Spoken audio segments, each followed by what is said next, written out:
പറ്റില്ല. 3 ആൾ വെച്ചിട്ടല്ലേ നടപടി എടുക്കേണ്ടി. അല്ല, ഈ ബിൽഡിംഗ് അതിന് മറുപടി തരാൻ സാധിക്കും. ഇത് പൊളിക്കാനുള്ള തീരുമാനമാക്കിയതല്ലേ ഈ ബിൽഡിംഗ്? ഞാൻ ഈ ഫയലുകളിലൂടെ മനസ്സിലാക്കുന്നത് പൊളിക്കാനാണെന്ന് തീരുമാനമാക്കി. അൺഫിറ്റ് ആണെന്ന് കോർപ്പറേഷന്റെ എഞ്ചിനീയറിംഗ് വിഭാഗം ഓർഡർ അൺഫിറ്റ് ആണെന്ന് പറഞ്ഞിട്ട് റിപ്പോർട്ട് കൊടുത്തിട്ടുള്ളതാണ്. ആ ബിൽഡിംഗില് പുതിയ കടക്ക് എങ്ങനെ കഴിഞ്ഞ ദിവസം ലൈസൻസ് കൊടുത്തത്? അതായത് ഞാൻ രേഖകൾ ഇപ്പോൾ പരിശോധിച്ചുകൊണ്ടിരിക്കുകയാണ്. അപ്പോൾ ആ പരിശോധിച്ചപ്പോൾ നമുക്ക് മനസ്സിലായത് ഇത് അപകടാവസ്ഥയിലായിട്ടുള്ള കെട്ടിടങ്ങൾ പൊളിക്കാൻ വേണ്ടിയിട്ടുള്ള ഒരു ഫയല് ധനകാര്യ കമ്മിറ്റിക്ക് പോവുകയും അങ്ങനെ ഈ കെട്ടിടങ്ങൾ പൊളിച്ച് അവിടെ പുതുക്കി പണിയുന്നതിനുള്ള ഒരു DPR തയ്യാറാക്കാൻ വേണ്ടി ഓഫർ ക്ഷണിക്കുകയും അങ്ങനെ 2 തവണ ഓഫർ ക്ഷണിച്ചെങ്കിലും ഓഫർ ലഭ്യമല്ലാത്തത് കാരണം അതിൻ്റെ നടപടികൾ മുന്നോട്ട് പോകാൻ ചെയ്യുന്നൊരു സാഹചര്യം. അപ്പോൾ ഈ അപകടാവസ്ഥയിലാണ് എന്ന റിപ്പോർട്ട് വന്നതിൻ്റെ അടിസ്ഥാനത്തിൽ പുതിയതായി ഒഴിഞ്ഞു കിടക്കുന്ന റൂമുകൾക്ക് അവിടെ അനുമതി കൊടുത്തിട്ടില്ല. പുതിയ ലേലങ്ങളോ കാര്യങ്ങളോ ചെയ്തിട്ടില്ല. എന്നാൽ പഴയ തുടരുന്ന കെട്ടിടങ്ങളുടെ കാര്യത്തിൽ അവർക്ക് നിലവിലുണ്ടായിരുന്ന ലൈസൻസ് 2026 വരെയുള്ള ലൈസൻസ് അവർക്ക് ലൈവായിട്ട് അവിടെ ഉണ്ട്. പുതിയതിനാർക്കും കൊടുത്തിട്ടില്ല. അപ്പോൾ പുതിയതായിട്ട് എന്ന് പറയുന്നത് നേരത്തെ ഉണ്ടായിരുന്ന ഒരു ലൈസൻസ് തന്നെയാണ്. അവർ പുതിയതായിട്ടൊരു ബോർഡൊക്കെ വെച്ചു എന്നുള്ളത് പുതിയതായിട്ട് അനുവദിച്ചിട്ടില്ല. പുതിയതായിട്ട് അനുവദിച്ചിട്ടില്ല. ഇപ്പോഴും മേയർ പറയുന്നത് ഇത് അൺഫിറ്റ് അല്ല എന്നാണ്.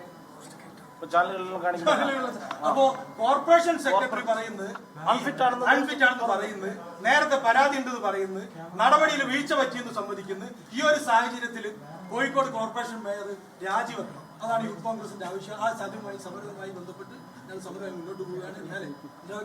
യൂത്ത് കോൺഗ്രസ് സിന്ദാബാദ്, യൂത്ത് കോൺഗ്രസ് സിന്ദാബാദ്, യൂത്ത് കോൺഗ്രസ് സിന്ദാബാദ്, യൂത്ത് കോൺഗ്രസ് സിന്ദാബാദ്. പ്രതിഷേധം പ്രതിഷേധം പ്രതിഷേധം പ്രതിഷേധം പ്രതിഷേധം പ്രതിഷേധം പ്രതിഷേധം പ്രതിഷേധം. കോഴിക്കോട് നഗരത്തെ യൂത്ത് കോൺഗ്രസ് പ്രവർത്തകർ ഇപ്പോൾ കോർപ്പറേഷൻ സെക്രട്ടറിയുടെ ചേംബറിലെത്തി അദ്ദേഹത്തോട് കാര്യങ്ങൾ പറഞ്ഞ് അദ്ദേഹത്തെ ചോദ്യം ചെയ്യുന്ന കാഴ്ചയാണ് നമുക്ക് കാണാൻ. കോർപ്പറേഷൻ സെക്രട്ടറിയുടെ പ്രതികരണത്തിൽ നിന്ന് കാര്യങ്ങൾ വളരെ വ്യക്തമാണ്. അലംഭാവം, അനാസ്ഥ എന്നൊക്കെ പറഞ്ഞ് ചെറുതാക്കി കാണാൻ പോലും പറ്റില്ല. വിളിച്ചു വരുത്തിയ ദുരന്തമാണ്. അതായത് പഴകിയ കെട്ടിടമാണ്, ഫിറ്റ്നസ് ഇല്ല, 2026 ലൈസൻസ് തീരും. ഈ കെട്ടിടം പൊളിച്ച് മറിച്ചൊരു പുതിയൊരു കെട്ടിടം പണിയാനുള്ള ഡീറ്റെയിൽഡ് പ്രൊജക്ട് റിപ്പോർട്ട് അടക്കം തയ്യാറാക്കിയ ഒരു കെട്ടിടത്തിൽ പുതിയൊരു സ്ഥാപനം പ്രവർത്തിച്ചതിന് സെക്രട്ടറി പറഞ്ഞ മറുപടി പഴയ സ്ഥാപനത്തിന്റെ ലൈസൻസിലാണ് പ്രവർത്തിച്ചത്. അങ്ങനെയൊക്കെ കോർപ്പറേഷൻ അറിയാതെ എങ്ങനെ നടക്കും? ഈ വിഷയത്തിൽ മേയർക്കും സെക്രട്ടറിക്കും 2 സ്റ്റാൻഡാണോ? ഫിറ്റ്നസ് ഉണ്ടെന്ന് പറയുന്ന മേയറും ഫിറ്റ്നസ് തീർന്നെന്ന് പറയുന്ന സെക്രട്ടറിയും. ആകെ മൊത്തം ചോദ്യങ്ങൾക്കൊന്നും ഉത്തരമില്ലാതെ വീർപ്പ് മുട്ടുന്നു കോർപ്പറേഷൻ. വിളിച്ചു വരുത്തിയ ദുരന്തമെന്ന ആരോപണം ശക്തമാകുന്നു, വിമർശനം കടുക്കുന്നു. നിഖിൽ പറയാം.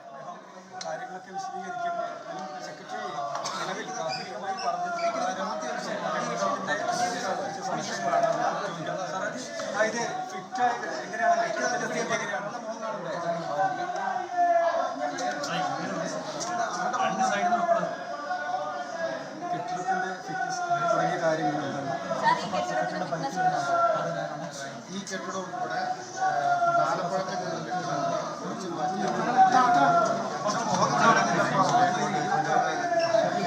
കമ്മിറ്റി മുമ്പാകെ അങ്ങനെ അതിന് DPR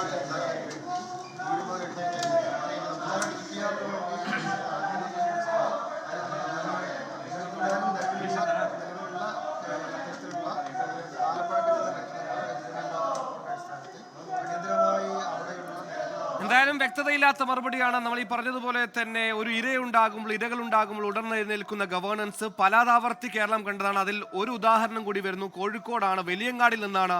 റോഡിലെ കുഴി മുതൽ കെട്ടിടത്തിന്റെ ഫിറ്റ്നസ് വരെ ആരെങ്കിലും മരിച്ചാൽ മാത്രമേ അതിന് ലൈസൻസ് ഉണ്ടോ എന്നോ ഫിറ്റ്നസ് ഉണ്ടോ എന്നും കുഴിയടക്കണമെന്ന കാര്യമൊക്കെ ചിന്തിക്കൂ എന്ന പിടിവാശിയുള്ള തദ്ദേശ സ്ഥാപനങ്ങളും സർക്കാരും അത് വലിയ ദുരന്തങ്ങൾക്ക് വഴിവെക്കുന്ന ഏറ്റവും ഒടുക്കത്തെ ഉദാഹരണം, നടുക്കുന്ന ഉദാഹരണം, വേദനിപ്പിക്കുന്ന ഉദാഹരണം വലിയങ്ങാടിൽ നിന്ന്. അത് ചുമട്ടുതൊഴിലാളികളായ പാവങ്ങളായ 3 പേർ തലചുവടെ ചുവടെടുക്കുന്ന പാവങ്ങളായ 3 തൊഴിലാളികൾക്കാണ് വിശ്രമിക്കുന്നതിന്റെ അപകടം പറ്റി ഇന്ന് ജീവൻ നഷ്ടമായത്. ആ ജീവൻ നഷ്ടമായതിന്റെ ഉത്തരവാദിത്തം ആർക്കെന്ന ചോദ്യം പൊതുസമൂഹത്തിൽ ഉയർന്നു. അതിന്റെ ഉത്തരവാദിത്തം കോർപ്പറേഷനാണെന്ന് ഉറപ്പിക്കുന്ന തരത്തിലുള്ള മറുപടി അടക്കമാണ് സെക്രട്ടറി ഇപ്പോൾ നൽകുന്നത്. ഫിറ്റ്നസ് ഉണ്ടോ, ഫിറ്റ്നസ് ഇല്ലേ എന്ന ചോദ്യത്തിന് ഇല്ല, ഉണ്ട് എന്ന് കൃത്യമായ ഒരു മറുപടി പറയാതെ വട്ടം കളിക്കുന്ന അല്ലെങ്കിൽ തപ്പിക്കളിക്കുന്ന സെക്രട്ടറി നമ്മൾ കാണുന്നത്. ഫിറ്റ്നസ് 2026 അവസാനിക്കുമെന്ന കാര്യത്തിൽ സെക്രട്ടറി മറുപടി പറയുന്നുണ്ട്. ഈ കെട്ടിടം പൊളിച്ച് പുതിയ കെട്ടിടം പണിയാനുള്ള DPR അടക്കം ഡീറ്റെയിൽ ഡീറ്റെയിൽഡ് പ്രൊജക്ട് റിപ്പോർട്ട് അടക്കം തയ്യാറാക്കിയെടുത്താണ് കഴിഞ്ഞ മാസം ഒരു കട കൂടി വന്നതെന്ന വിവരങ്ങളടക്കം വരുമ്പോൾ അത് വിളിച്ചു വരുത്തിയ അനാസ്ഥയാണെന്നും കൃത്യമായ ഒരു ഓഡിറ്റിംഗും ഇത്തരത്തിൽ പഴയ കെട്ടിടങ്ങളുടെ കാര്യത്തിലും തദ്ദേശ സ്വയംഭരണ സ്ഥാപനങ്ങൾ നടത്തുന്നില്ല എന്നും ഏറെക്കുറെ വ്യക്തമാവുകയും കൂടി ചെയ്യുകയാണ്. ഇതുകൊണ്ട് തന്നെയാണ് പ്രതിപക്ഷ പ്രതിഷേധവും അവിടെ ശക്തമാകുന്നത്. മേയർ നേരത്തെ പ്രതികരിച്ചപ്പോൾ പഠിച്ചിട്ട് പറയാമെന്നാണ് പറഞ്ഞത്. പക്ഷെ ആ കെട്ടിടം കണ്ടാൽ പഴകിയതാണോ ഇല്ലയോ എന്ന് പറയാൻ അത്രത്തോളം പഠിക്കേണ്ട ആവശ്യമില്ലെന്ന് കൂടിയാണ് നമ്മൾ ദൃശ്യങ്ങളിൽ നിന്ന് മനസ്സിലാക്കുന്നത്. സെക്രട്ടറി പറയുന്നു ഫിറ്റ്നസ് ഏറെക്കുറെ ഇല്ല എന്ന് സൂചിപ്പിക്കുന്ന മറുപടികളാണ് സെക്രട്ടറി നൽകുന്നത്. അതായത് ഈ പറഞ്ഞതുപോലെ ഈ ദുരന്തത്തിന് കാര്യമായ അനാസ്ഥയുണ്ട്. ഈ ദുരന്തം വിളിച്ചു വരുത്തിയതാണ്.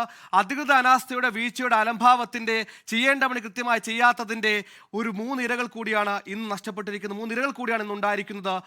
ലോകത്തെവിടെയായാലും ഏത് സമയത്തും 24 വാർത്തകളും ഓഗ്മെന്റഡ് റിയാലിറ്റി പാക്കേജുകളും എക്സ്പ്ലെയിനറുകളും വിശദമായി കാണാൻ ഞങ്ങളുടെ യൂട്യൂബ് ചാനൽ നിങ്ങൾക്ക് സബ്സ്ക്രൈബ് ചെയ്യാം.